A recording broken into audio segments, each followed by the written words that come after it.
বলেন তো দেখি, আল্লাহ যেই কাজটা করে ওই কাজটা ভালো না খারাপ?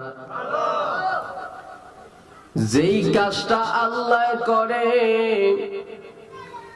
যেই কাজটা ফেরেশতারা করে, ওই কাজটা আল্লাহ বলেছে ঈমানদারদেরকে করার জন্য।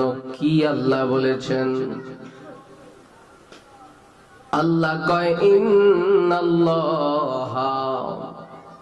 নিশ্চয় আমি আল্লাহ, ওয়া মালাইকাতুহু,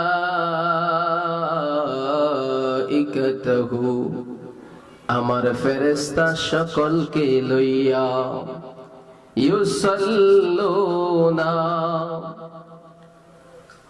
আমি আমার বন্ধুর উপরে দুরূদ পড়ি। ইউসাল্লুনা আলান নবী, আমার প্যারা নবীর উপরে দুরূদ পড়ি। আল্লাহরে যদি বলি, আল্লাহ গো, আপনি নবীর উপরে দুরূদ পড়েন,